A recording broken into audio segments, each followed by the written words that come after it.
बिस्मिल्लाहिर्रहमानिर्रहीम। अल्लाहुम्मा सल्ली व सल्लिम अला नबिय्यिना मुहम्मद।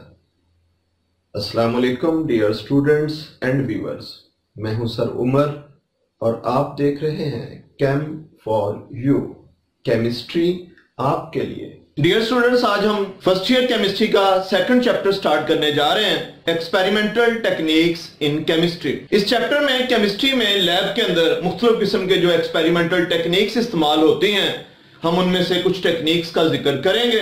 लेकिन सबसे पहले बात करते हैं इस चैप्टर में केमिस्ट्री की जिस ब्रांच को डिस्कस किया गया, बेसिकली वो है एनालिटिकल केमिस्ट्री। तो एनालिटिकल केमिस्ट्री की हम डेफिनेशन करते हैं।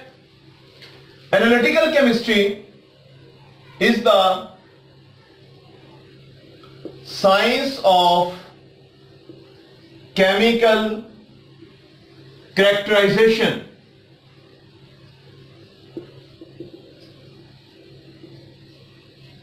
ये ऐसी साइंस है जिसमें हम केमिकल्स की कैरेक्टराइजेशन करते हैं, उनकी डिटेल कह लें, उनके बारे में तफसील से पता चलाते हैं कि अगर कोई हमें सैंपल दिया गया है एनालिसिस के लिए तो उसकी कैरेक्टराइजेशन से मुराद ये है कि हम उसके अंदर ये फाइंड करें कि उसमें चीजें कौन कौन सी हैं, जिसको क्वालिटेटिव एनालिसिस भी कहते हैं, और उसके बाद हम उनकी हर जो कंपोनेंट है उनकी क्वांटिटीज आगे फाइंड कर सकें, जिसको हम बोलते हैं क्वांटिटेटिव एनालिसिस।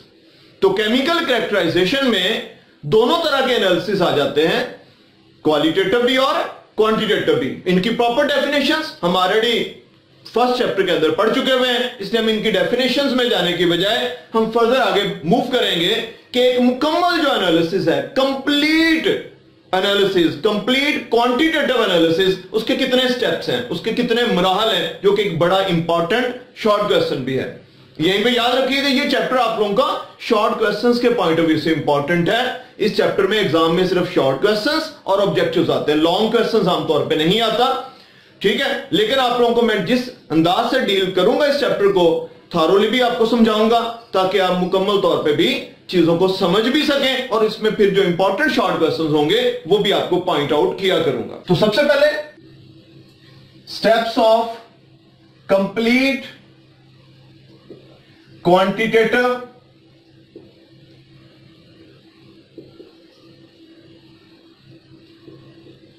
डिटर्मिनेशन या एनालिसिस।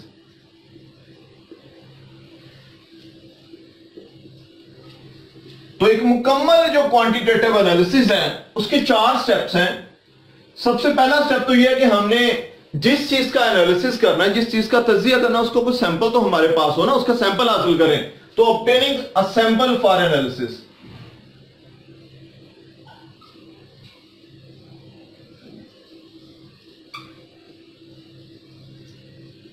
सैंपल हासिल कर लेने के बाद हमने उस सैंपल के अंदर जिन चीजों को हमने एनालाइज करना उनको अलग करना है पहले एक दूसरे से। अगर एक से ज्यादा चीजें मिक्स हैं, ठीक है, तो हमने कंपोनेंट्स को, मिक्सचर के कंपोनेंट्स को, सैंपल के कंपोनेंट्स को एक दूसरे से अलग करना है, सेपरेशन करनी है हमने। फिर सेपरेट करके फिर हमें पता चलेगा एक चीज है, दूसरी है, तीसरी है, तो हमें चीजों को पता चलेगा, देन उनकी क्वांटिटीज डिटरमिन करेंगे आगे। तो सेपरेशन ऑफ डिजायर्ड कॉन्स्टिट्यूएंट्स। तीसरे नंबर पे है measurement and calculation of results, और चौथे नंबर पे है ड्राइंग कंक्लूजन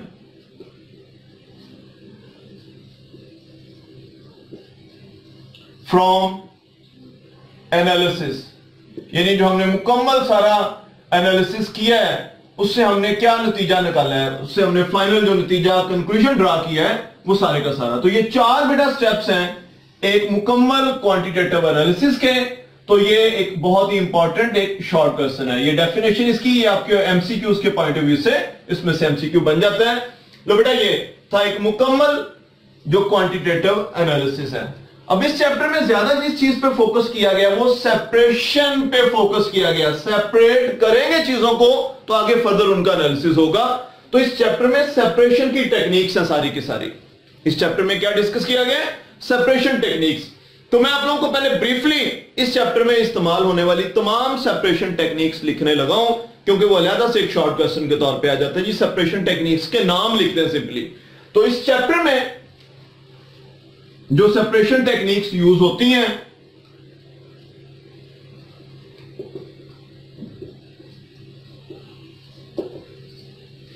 उनके नाम कौन कौन से हैं, कौन कौन सी वो सेपरेशन टेक्निक्स हैं। तो पहले नंबर पे जो आज हमने डिटेल से जिसको पढ़ना भी है, फिल्ट्रेशन। दूसरे नंबर पे क्रिस्टलाइजेशन। तीसरे नंबर पे सब्लिमेशन। चौथे नंबर पे सॉल्वेंट एक्सट्रैक्शन। और पांचवें नंबर पे लास्ट जो टेक्निक इस चैप्टर में डिस्कस की जाएगी वो है chromatography.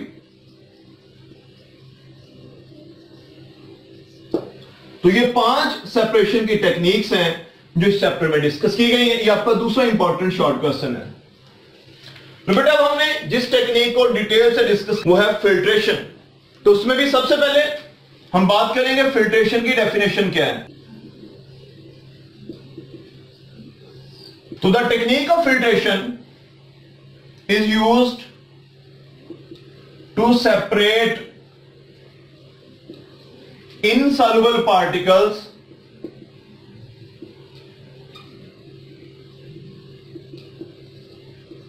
from liquids, from solutions।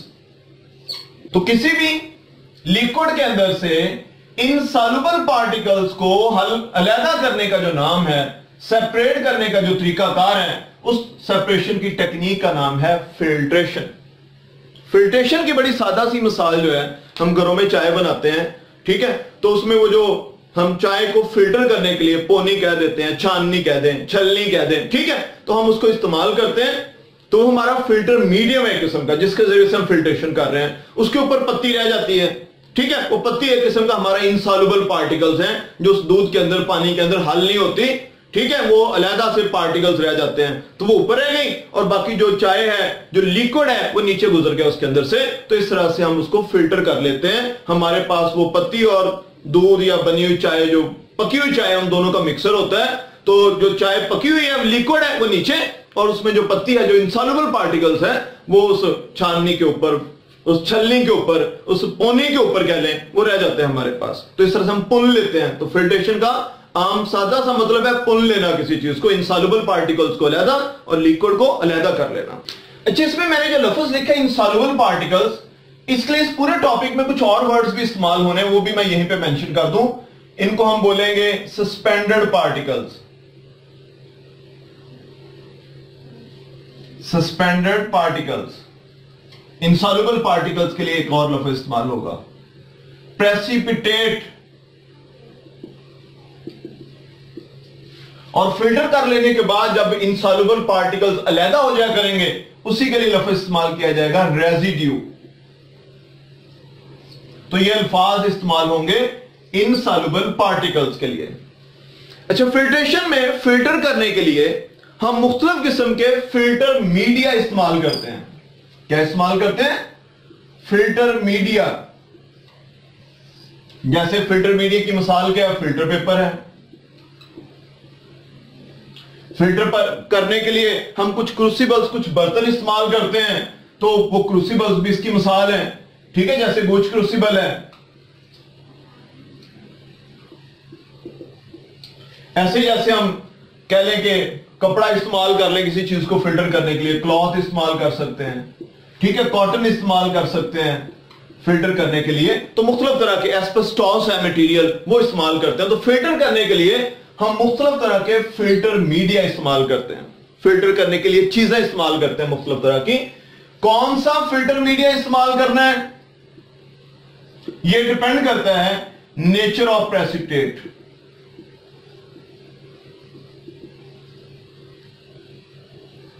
Precipitate किस तरह के हैं जिनको हमने फिल्टर करना है, उन पे डिपेंड करता है। उसके साथ साथ कुछ और फैक्टर्स भी हैं, अदर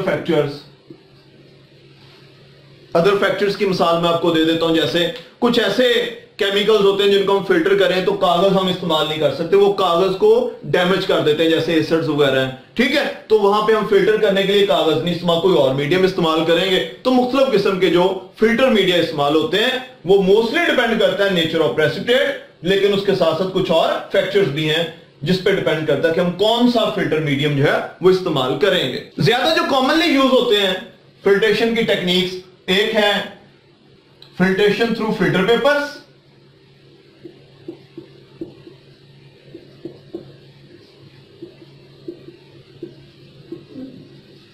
और दूसरी है फिल्ट्रेशन थ्रू फिल्टर क्रूसिबल्स। अभी हम बात करेंगे डिटेल से फिल्ट्रेशन थ्रू फिल्टर पेपर। इसमें जो ऑपरेटर्स इस्तेमाल होने हैं वो मैं पहले उसकी डायग्राम इधर बनाता हूं, उस डायग्राम को समझ लीजिएगा ताकि बाद में आपको तमाम बातें जो हैं वो समझना आसान हो। इसमें ग्लास फनल, एक शीशे की फनल इस्तेमाल होती है जिसके नीचे एक छोटी सी एक ट्यूब होती है जिसके नीचे, जिसको हम उसकी स्टेम बोलेंगे, नली आम उर्दू में कह लें उसकी। ये जो फनल है ये शीशे की, ग्लास की बनी होती है, ये ग्लास फनल है। कोन शेप होती है इसलिए कोनिकल फनल भी कह देते हैं। इसके अंदर फिल्टर पेपर रखा होता है फोल्ड करके, तय लगा के। फिल्टर पेपर इसके साइज से थोड़ा छोटा होता है, वो इसके अंदर मौजूद है। तो फिल्टर पेपर जो है ये फिल्टर करने के लिए इस्तेमाल होगा प्रेसिपिटेट को। जिस मिक्सचर को हमने प्यूरिफाई करना है वो हमारे पास बीकर में या किसी भी बर्तन में मौजूद है। उसमें कुछ इनसॉल्युबल पार्टिकल्स हैं और कुछ लिक्विड मौजूद है। इस सारे को हम बोल देंगे मिक्सचर। ये हमारा सैंपल है जिसको हमने सेपरेट करना, उसमें से हमने जो इनसॉल्युबल पार्टिकल्स हैं वो अलग करने हैं और जो बाकी लिक्विड है सारा या सॉल्यूशन है, कोई भी चीज हो सकती है, तो वो हमारा जो लिक्विड है, सॉल्वेंट है, वो हमने अलग करना है। तो अलग करने के लिए दोनों के मिक्सचर को, सॉल्वेंट और इनसॉल्युबल पार्टिकल्स के मिक्सचर को अलग करने के लिए तरीकाकार हम इस्तेमाल करेंगे। इसको हम इसके ऊपर उंडेलते हैं। उंडेलने के लिए ऊपर आमतौर पर यहाँ ग्लास रॉड रख के ना उसके ऊपर सारे को उंडेला जाता है ताकि एक स्मूथ वे में ये सारा मटेरियल इसके ऊपर जाए। उसके बाद यहां पे फिल्टर होने के बाद फिल्टर पेपर के ऊपर रह जाते हैं प्रेसिपिटेट या इनसॉल्युबल पार्टिकल्स या रेजिड्यू, और सारा वो जो लिक्विड है जो फिल्टर होकर नीचे चला गया है वो नीचे एक बीकर और रखा होता है जो नीचे रिसीव करता है ऊपर से आने वाले लिक्विड को। ऊपर से जो लिक्विड नीचे आता है उसको फिल्ट्रेट भी कह देते हैं। फिल्ट्रेट जो नीचे लिक्विड आ रहा है, जो नीचे सॉल्वेंट आ रहा है या वाटर है, कुछ भी हो सकता है, तो ये सारा इसके अंदर से होके वो नीचे बीकर के साथ से यहां से लग के। तो बेटा ये मैंने एक मुकम्मल पहले डायग्राम आपको बना दी है जो इसमें इस्तेमाल होनी है। उसके साथ में आप लोगों को तमाम इसमें इस्तेमाल होने वाला ऑपरेटर्स भी दिखाता हूं जरा। इसमें जो इस ऑपरेटर्स इस्तेमाल हो रहा है वो बीकर्स होते हैं मुख्तलिफ साइज के। उसमें ये कोनिकल फनल है, ग्लास फनल है, शीशे की बनी होती है, ये इस्तेमाल होती है। इसी तरह बेटा फिल्टर पेपर होता है जिसको फोल्ड करके इसके अंदर रखा जाता है, ग्लास फनल के अंदर, इसके अंदर रखा जाएगा, ठीक है। इसी तरह से बेटा ग्लास रॉड वगैरह होता है जो इसके ऊपर रखे तो उसके ऊपर फिर हम जो भी मिक्सर है उसको इसके ऊपर उंडेलते हैं, वो इस्तेमाल होगा। तो ये तमाम बेटा जो ऑपरेटर्स कह लें कि इस्तेमाल होना है फिल्ट्रेशन में। तो बेटा अब हम इसकी डिटेल बात करते हैं फिल्ट्रेशन की। आपको मैंने ऑपरेटर सारा शो कर दिया, एक मुकम्मल जो फिल्ट्रेशन की अरेंजमेंट है वो हमने बना ली। तो आमतौर पर बेटा इस तरह से जो एक ग्लास फनल और फिल्टर पेपर के जरिए से जो फिल्ट्रेशन है ये एक स्लो प्रोसेस है, ज्यादा तेज रफ्तार नहीं। इसके अलावा हम आगे मेथड्स पढ़ेंगे मुख्तलिफ किस्म की क्रूसिबल्स, तो वो ज्यादा फास्ट है इस मेथड की निस्बत। जब हम मिक्सर को इस फिल्टर पेपर के ऊपर डालते हैं तो जो लिक्विड है वो नीचे की जाने इस ट्यूब के अंदर से, इस नली के अंदर से, इस स्टेम के अंदर से लिक्विड या फिल्ट्रेट नीचे को जाना शुरू हो जाता है, ठीक है। और रेजिड्यू जो है, जो इनसॉल्युबल पार्टिकल्स हैं, वो फिल्टर पेपर के ऊपर रह जाते हैं। इसमें जो फिल्टर पेपर इस्तेमाल होते हैं वो मुख्तलिफ तरह के पोर साइजेस के होते हैं। पोर साइजेस के लिए लफ्ज इस्तेमाल होगा पोरोसाइट, पोर साइजेस। तो फिल्टर पेपर मुख्तलिफ पोर साइजेस में अवेलेबल है। वो डिपेंड करता है कि हमने किस साइज के जो प्रेसिपिटेट है उनको फिल्टर करना है। कुछ पार्टिकल्स बड़े साइज के होते हैं, कुछ ज्यादा छोटे साइज के, या समटाइम्स हमने फिल्टर करना होता है तो हम चाहते हैं जो लिक्विड है उसके अंदर से इवन माइक्रो ऑर्गेनिज्म भी फिल्टर होकर पीछे रह जाएं, तो ज्यादा स्मॉल साइज के जो फिल्टर पेपर्स हैं वो इस्तेमाल किए जाते हैं। ये फिल्टर पेपर के पोर साइज या सुराखों के साइज की एग्जांपल आपको मैं दे सकता हूं। अखबारी कागज है, जैसे आप उसके ऊपर बेटा पानी डालें तो आपको लगेगा कि फौरन बड़ी तेजी से उसमें में से पानी गुजर के नीचे जा रहा है, उसके सुराखों के साइज बड़े होते हैं। आपके पास एक आम जो प्रिंटर का कागज है या आम लिखने वाला कागज है, एक नीट किस्म का, तो उसके ऊपर अगर आप पानी डालेंगे बेटा उसमें से पानी उतनी आसानी से नहीं गुजरेगा, जल्दी नहीं गुजरेगा, गुजर जाएगा उसमें से भी, तो आपको फील होगा कि इसके जो सुराख हैं, इसके अंदर जो पोर्स हैं वो छोटे साइज के हैं। तो ऐसे फिल्टर पेपर जो होते हैं वो फिल्टर पेपर बनाने वाले मुख्तलिफ पोर साइजेस के फिल्टर पेपर्स बनाते, ऊपर मेंशन होता है कि इसके पोर साइजेस इतने हैं, इस साइज की चीजें इसमें से गुजर सकती हैं, उससे बड़े साइज की पीछे रह जाएंगी। तो मुख्तलिफ पोर साइजेस के फिल्टर पेपर्स इस्तेमाल हो सकते हैं। तो कौन सा पोर साइज इस्तेमाल होगा, ये डिपेंड करता है size of particles in the precipitate, या ये अल्फाज कोई भी इस्तेमाल, सस्पेंडेड पार्टिकल्स का साइज क्या है, प्रेसिपिटेट का साइज क्या है, या इनसॉल्युबल पार्टिकल्स का साइज क्या है। अब ये जो फिल्टर पेपर है ये बड़े साइज के भी हो सकते हैं, छोटे साइज के भी। सेम ऐसे फनल बड़े साइज की हो सकती है, छोटे साइज की हो सकती है। तो फिल्टर पेपर और फनल का साइज क्या होना चाहिए, फिल्टर पेपर एंड फनल, इनका साइज क्या हो, इन दोनों का। फिल्टर पेपर इतना बड़ा हो, उन्होंने कहा है कि ये जब फिल्ट्रेशन का प्रोसेस एंड हो तो ये तकरीबन जो है हाफ से लेके एक चौथाई हिस्से तक कह ले वो भरा हो, ना ये कि फुल भर जाए, ना ये कि बहुत ही बड़ा फिल्टर पेपर और माइनर से उसके अंदर प्रेसिपिटेट हो, ऐसे नहीं होना चाहिए। जब फिल्ट्रेशन का प्रोसेस एंड हो तो ये 1/4 से लेके 1/2 तक तकरीबन फुल हो विद प्रेसिपिटेट। इसके साथ साथ फनल का जो साइज है फिल्टर पेपर के साइज के साथ, वो इतनी बड़ी हो कि फिल्टर पेपर के अकॉर्डिंग जो फिल्टर पेपर का जो भी साइज है, फनल उससे तकरीबन 1 से 2 सेंटीमीटर जो फिल्टर पेपर का टॉप सर्कमफ्रेंस है, ऊपर वाले उसकी जो साइड है, उससे फनल तकरीबन 1 से 2 सेंटीमीटर बड़ी हो। 1 से 2 सेंटीमीटर फनल का जो ये वाला बाहर वाला हिस्सा है, इसको रिम बोलेंगे। तो फनल का रिम 1 to 2 सेंटीमीटर अबव हो पेपर के टॉप सर्कमफ्रेंस से। अगर हम ये चाहते हैं कि फिल्ट्रेशन का प्रोसेस एक स्मूथ वे में और रिलेटिवली जरा एक स्पीड से जरा होता रहे, तो उसके लिए क्या है कि जब तक ऊपर वाले पोर्शन के अंदर लिक्विड मौजूद है, नीचे जो इसकी जो स्टेम है, नीचे जो इसकी नली है, कह लें जो ट्यूब है इसकी, ये लिक्विड से फिल्ट्रेट से भरी हुई चलनी चाहिए। और ये कैसे होगा, ये सारा भी अभी हम फोल्डिंग ऑफ फिल्टर पेपर के अंदर भी पढ़ेंगे कि कैसे ये जो इसकी जो स्टेम है वो लिक्विड से या फिल्ट्रेट से भरी हुई चल सकती है। एक खिंचाव की, एक सक्शन की फोर्स, जब ऊपर से लिक्विड नीचे की जानब आ रहा होता है ना, तो ऊपर से नीचे खिंचाव या सक्शन की फोर्स डेवलप होती है, जिसकी वजह से एक तेजी से कह लें फिल्ट्रेशन होती चली जाती है इसके अंदर। अच्छा, इसके साथ साथ ये जो हमारे पास फनल है वो इतनी बड़ी हो कि उसकी जो नीचे ये जो वाली जो स्टेम है, नली है उसकी नीचे वाली, ये बेटा नीचे रिसीविंग बीकर के अंदर कुछ सेंटीमीटर नीचे तक गई हो, और इसकी जो नीचे वाली जो टिप है वो बीकर की साइड को टच कर रही हो। बीकर की साइड को टच करेगी तो जो लिक्विड होगा इसके अंदर से नीचे जा रहा होगा वो बीकर की साइड पे लग के ऐसा एक स्मूथ वे में नीचे को जाएगा और स्प्लैशिंग नहीं होगी। स्प्लैशिंग क्या होती है, अगर ये ट्यूब ऐसे सेंटर में होती है ना, तो ऊपर से ड्रॉप्स नीचे गिरने थे, और ड्रॉप्स नीचे गिरने से नीचे जैसे पानी के अंदर कोई चीज फेंके तो छींटे उड़ते हैं ना, इस तरह से बेटा ये ड्रॉप ने नीचे जाकर गिरना, तो फिल्ट्रेट के अंदर भी उसी किस्म का प्रोसेस होना था, और उस प्रोसेस को हम बोलते हैं स्प्लैशिंग। उससे होता है कि समटाइम नीचे जो हमारे पास फिल्ट्रेट होता है ना, उसमें क्रिस्टलाइजेशन या कुछ प्रोसेस हो रहे होते हैं, वो डिस्टर्ब होते हैं।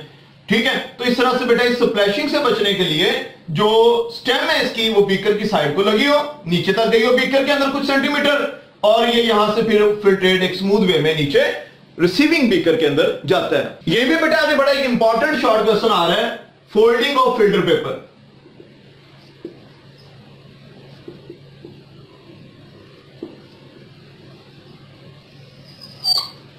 फोल्डिंग ऑफ फिल्टर पेपर के, फिल्टर पेपर को इसके अंदर जो हमने कॉनिकल फनल है उसके अंदर रखने के लिए फोल्ड कैसे करना है। तो फोल्ड करने के लिए बेटा सुन ले, जरा ध्यान से देख लें, मैं आपको करके भी दिखाता हूं कि उसके लिए फिल्टर पेपर को बेटा 2 बार फोल्ड किया जाता है। पहली बार फोल्ड जो लगाया जाता है कागज को बिल्कुल ये किनारे आपस में मिला दिए जाते हैं और ये उसका बन जाता है ये वाला डायामीटर। तो first fold along the diameter of the paper. अब सेकंड फोल्ड जो है वो कैसे लगाना है। सेकंड फोल्ड बेटा बिल्कुल बराबर किनारे मिलाने नहीं, आपस में आमने सामने नहीं लेके आने, बल्कि इस तरह से करना है कि एक साइड थोड़ी सी छोटी रख लेनी, दूसरी थोड़ी सी बड़ी। इस साइड पे भी उनको किनारों को आपस में नहीं मिलाना, ऊपर भी नहीं मिलाना। एक साइड थोड़ी छोटी रख ली हमने और दूसरी साइड थोड़ी सी बड़ी रखी है, ठीक है। एजेस जो है वो किनारे जो बिल्कुल आमने सामने ना आए, ना इधर से ना ऊपर से।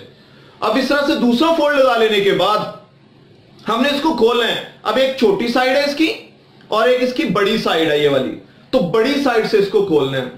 इस तरह से हमारे पास एक कोन शेप मटेरियल हासिल हो जाता है। क्या हासिल हो जाता है हमारे पास, एक कोन शेप जो है वो पेपर की हासिल हो जाती है, जिसमें उस कोन शेप के अंदर एक साइड पे एक फोल्ड है और बकिया दूसरी साइड पे जो उसमें वो 3 फोल्ड आ जाते हैं, 1 फोल्ड, सेकंड फोल्ड और ऊपर 3rd फोल्ड। तो 3 फोल्ड एक साइड पे चले गए, एक फोल्ड एक साइड पे रह गया। तो हाफ वेव में 3 फोल्ड, हाफ वेव में 1 फोल्ड। अब इस कागज को ये जो फनल हासिल हो गई है इसका इंटरनल एंगल जो है ना ओवरऑल ये 60 डिग्री से थोड़ा सा ज्यादा हो जाता है और आमतौर पे जो फनल होती है 60 डिग्री फनल होती है। तो इस तरह से बड़ी साइड से उसको खोलने से फायदा ये होता है कि कागज मुकम्मल तौर पे टाइटली फिट आ जाता है इस फनल के अंदर। फनल को पहले थोड़ा सा पानी से गीला कर लेते हैं ताकि कागज मुकम्मल तौर पे इसके साथ चिपक जाए, खास तौर पे ऊपर वाले सर्कमफ्रेंस से। टॉप सर्कमफ्रेंस से अगर कागज मुकम्मल तौर पे फिट नहीं होगा, चिपका नहीं होगा, तो यानी कागज अगर ऐसे होगा, सपोज ये वाज़ेह नजर आ जाएगा, आई होप आप लोगों को, ऐसे होगा कागज थोड़ा सा उठा होगा, तो जब हम उसमें फिल्टर करने के लिए ऊपर मिक्सर डालेंगे, लिक्विड जा रहा होगा, साथ में इधर से एयर जाना शुरू हो जाती है, कुछ लिक्विड कुछ एयर, तो दरमियान में एयर बबल्स आ जाते हैं, तो लिक्विड की कंटिन्यूटी डिस्टर्ब होती है। लिक्विड्स के मॉलिक्यूल जब नीचे ग्रेविटी की वजह से जा रहे होते हैं ना, तो लिक्विड के मॉलिक्यूल एक दूसरे से कनेक्शन में होंगे, दरमियान में एयर आ जाएगी, तो एयर उनका कनेक्शन तोड़ देती है। लिक्विड के मॉलिक्यूल्स इंटरमॉलिक्यूलर फोर्सेस की वजह से अगर जुड़े हुए हैं ना एक दूसरे के साथ, वो नीचे को जाते हुए ग्रेविटी की वजह से नीचे को जाते हुए ऊपर वाले मॉलिक्यूल्स को नीचे खींचते चले जाते हैं। एक सक्शन, एक खिंचाव की फोर्स डेवलप होती है नीचे की जानब। लेकिन अगर सेंटर में एयर आ गई, लिक्विड्स का आपस में कनेक्शन डिस्कनेक्ट हो गया, वो एक दूसरे को खींच नहीं पाएंगे। ये जो इसकी स्टेम है ये बरी हुई नहीं चलेगी, ये एक स्मूथ वे में नहीं चलेगी। तो ये प्रोसेस बहुत ही सुस्त रफ्तार हो जाता है अगर इस किस्म का प्रोसेस हो जाए।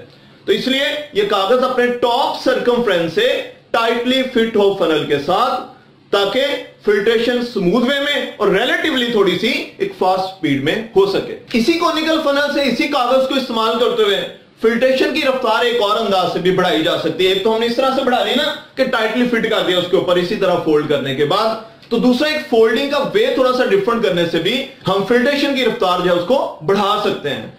और फोल्डिंग करने से जो पेपर बनता है उसको बोलते हैं फ्लूटेड फिल्टर पेपर। तो फोल्डिंग के लिहाज से दूसरी टाइप पेपर की है फ्लूटेड फिल्टर पेपर। तो फ्लूटेड फिल्टर पेपर में क्या होता है, आम जो हमारे पास यही वाला जो कागज है, पेपर है, इसको इस तरह से फोल्ड करते हैं कि एक पंखा बन जाए। पंखा ऊपर वाला सीलिंग फैन नहीं, बल्कि वो हिम्मत फैन। आप लोगों का टेस्ट वगैरह हो, अल्लाह ना करे नंबर अच्छे नहीं आए, ऊपर से लाइट गई हो, तो होता क्या है फिर आप लोग ये करते हैं जी, वो उसको फोल्ड किया और फोल्ड करने के बाद ना इस तरह से फर्दर आगे फोल्डिंग करना शुरू कर देते हैं उसकी कागज की।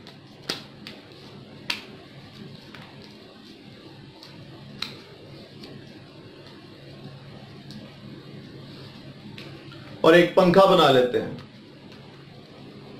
हवा लेने के लिए। तो इस किस्म का जो पंखा है जिसमें एलिवेशन डिप्रेशन, एलिवेशन डिप्रेशन ये अल्टरनेट चल रही हैं, अच्छा, इसको फिर खोल लिया जाता है, खोल के इसको भी उसी ग्लास फनल के अंदर, कोनिकल फनल के अंदर ही यूज किया जाता है। इससे भी फिल्ट्रेशन की रफ्तार जो बढ़ जाती है। अब इससे कैसे बढ़ती है? इसमें बेटा ये पूरे का पूरा पेपर इस्तेमाल होता है। जो कागज इस्तेमाल होना ना फिल्ट्रेशन में, उसका सरफेस एरिया इंक्रीज हो गया है। जो पीछे अभी हमने फोल्डिंग पढ़ी उसमें क्या था, उसमें 2 फोल्ड तो वैसे पीछे चले गए, तो 2 फोल्ड में से वो उसको खोल के तो कागज तकरीबन आधा यूज हो रहा था उसमें फिल्ट्रेशन में। इसमें कागज सारे का सारा यूज होता है, इसमें ऊपर से फिट तो नहीं होता, लेकिन इसमें फिल्ट्रेशन की रफ्तार जो बढ़ती है वो पूरा पेपर यूज होने की वजह से बढ़ती है। सारे का सारा पेपर फिल्ट्रेशन में इस्तेमाल हो रहा होता है, इसलिए इससे भी फिल्ट्रेशन की रफ्तार बढ़ जाती है। इस किस्म के पेपर को हम बोलते हैं फ्लूटेड फिल्टर पेपर। बाकी इंशाल्लाह बेटा नेक्स्ट लेक्चर में हम मुख्तलिफ जो फिल्टर करने के लिए क्रूसिबल्स इस्तेमाल होते हैं उनकी बात करेंगे। लेकिन फिलहाल आज के लेक्चर में हमने जो किया है वो हमने सबसे पहले एनालिटिकल केमिस्ट्री की डेफिनेशन, देन हमने थोड़ा सा बात की क्वालिटेटिव और क्वांटिटेटिव एनालिसिस की, देन हमने बड़ा इंपॉर्टेंट शॉर्ट क्वेश्चन किया कि क्वांटिटेटिव डिटर्मिनेशन के स्टेप्स, 4 स्टेप्स उसमें हमने पढ़े। देन हमने बेटा फिल्ट्रेशन, वो भी शॉर्ट क्वेश्चन के तौर पे आ जाता है, फिल्ट्रेशन टेक्निक क्या होती है, ठीक है। लेकिन उससे पहले हमने बात की कि मुख्तलिफ किस्म की जो सेपरेशन टेक्निक्स इस चैप्टर में इस्तेमाल होनी है, हमने वो तमाम टेक्निक्स के नाम पढ़े। ये भी एक इंपॉर्टेंट शॉर्ट क्वेश्चन था। देन हमने बेटा फिल्ट्रेशन को पढ़ा।